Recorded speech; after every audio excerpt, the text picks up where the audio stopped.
In a civilized and cultivated country, wild animals only continue to exist at all when preserved by sportsmen. The excellent people who protest against all hunting and consider sportsmen as the enemies of wildlife are ignorant of the fact that, in reality, the genuine sportsman is by all odds the most important factor in keeping the larger and more valuable wild creatures from total extermination. Theodore Roosevelt. Hey y'all, welcome to another episode of the Wild Initiative Conservation Coffee Break. Today I'm sitting down with Corey Mason of the Dallas Safari Club. Corey, thanks so much for hopping on with me today. Thanks for having me, Sam. So why don't you, to start, just give me a quick overview of what is Dallas Safari Club and what's your role with them? Yeah, so Dallas Safari Club is an international conservation organization funded primarily by hunters. We are headquartered in Dallas, Texas, but our work spans the globe, essentially conservation projects on every continent out there. My position within DSC is the executive director and CEO. Fantastic. So Dallas Safari Club, not to confuse folks with the name, it is an international organization. You're not focusing on elephant hunting in the city of Dallas. Yeah, that's right. We get a lot of questions about where do we work and where do we not work? We obviously have projects all across North America, projects as local as desert bighorn sheep restoration projects in Mexico to pronghorn restoration projects here in Texas and across the West, grizzly bear work and obviously the farther north of the United States. And we do have a significant amount of work that we do in Africa on anti-poaching, needed research, everything from elephants to lion to predators in the aggregate, and work in many other countries as well. And really the scope of our work focuses on the three tenets of our mission. And the first of that is conservation proper, that I could break further down clearly. Education, and that can be from the youth all the way up to educating elected officials on advocacy issues. And then lastly, it's advocacy proper, and that's taking that information needed to elected officials and decision makers around the world, and particularly in this case, Washington, D.C. And I think that's one thing, I kind of called that out in a joking way, but I did want to make clear is, I think sometimes when you say, the name Dallas Safari Club and you look at the elephant, it's easy to think like, oh, they only work out in Africa, or, it's very easy to put you guys in a box. And I wanted to make it clear that you have a very broad scope of what you tackle.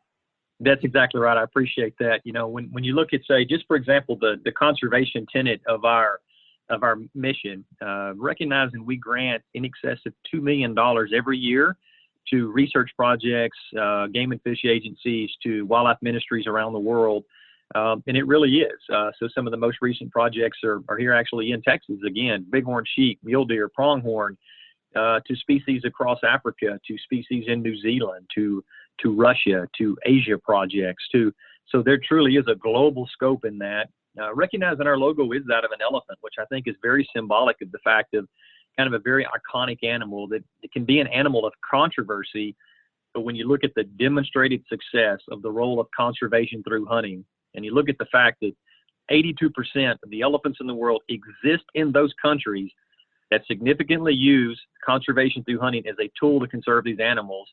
You look at North America, you look around the world, the scope of our work focuses specifically on recognizing that value. So, talking again about the scope of your work, what are some of the maybe high level or more pressing issues that Dallas Safari Club is currently tackling? Yeah, so we're working right now. We work very closely with a number of African ministries, with a number of the European parliaments, obviously across Canada, U.S. We work very closely as well. And some of those issues that we're tackling right now, sort of big picture, could essentially be kind of surmised under the cloak of any of those decisions that are made in the absence of science. And by that I mean specifically those decisions that are made if it's to not manage a species, maybe to not allow a management, which could be inclusion of hunting as a conservation tool. It could be far more broad than that. But when species are not managed based on science, there are significant issues, social issues, economical issues, sustainability issues, broadly speaking. And one of the most recent examples of that is the UK that we're working closely with, has recently decided that they did not believe, based on their ideals and ethics, that game in Africa should be hunted. And the issue with that is they did not consult African stakeholders, and they do not have essentially an understanding of the ramifications of what African wildlife conservation would look like in the absence of well-regulated legal hunting. And so they have issued a call for evidence, for information that supports the value of well-regulated legal hunting. We're not talking about bushmeat. We're not talking about poaching. We're not talking about that. That is illegal, illicit activity. Rather, we're specifically talking about legal, regulated hunting administered by science management authorities in those respective countries that is sustainable. And so that's a significant problem. So to take one step back, so I'm a certified wildlife biologist. I spent the former 16 years working for a state game and fish agency in many roles. And much of that was in a research and understanding biological ramifications, habitat delivery, all those sorts of things. So I take significant issue with that personally as well as professionally when the uneducated, politicians in this case, decide without stakeholder input that they know what's in the best interest of rural communities and African wildlife. And so that's kind of a general understanding or one of the scopes of issues right now. This same thing occurs in Washington, D.C. right now with importation of legally taken animals from around the world, again, without consultation of those individuals that are actually responsible for managing those individuals. So we engage in those cases significantly. Well, you're definitely speaking to me here, living out in California, when we have a lot of this legislation handed straight down from, whoever happens to be sitting in the big chair in Sacramento. Especially with what we've lost just recently, it's, the wound is especially fresh, losing bobcat hunting and trapping, and then our history with lion hunting as well. And you see, none of that was decisions made by wildlife biologists. None of that were decisions made by game wardens or anything of that. It was handed down from upon high. In the case of the lion hunting, it was voted in by a lot of people that just have no education or anything but a lot of feelings about the issue. Well, that's exactly right. There's a general, what I very commonly refer to as Western arrogance. And I do mean that in a very critical nature, in the sense of first world countries like America, specifically North America and Europe, in which they feel like their personal sense of ideals and ethics should be applied by everyone around the world equally. Again, without an understanding of what that really means to biological systems and their associated habitat. Like you mentioned, in California, if it's the prohibition of legal, regulated lion hunting that is based on Game and Fish Agency quotas and surveys, and they ban that without an understanding that the continual impacting of the California ecosystems, urban encroachment into rural places, all those kinds of things that are lessening and lessening wildlife habitat, and there will be more and more human-wildlife conflict. So it's a very head-in-the-sand kind of approach, and it ultimately turns around in a negative way for wildlife and their habitat in nearly every time. So are there any other kind of top-level urgent issues that Dallas Safari Club is currently tackling, either here in North America or around the world?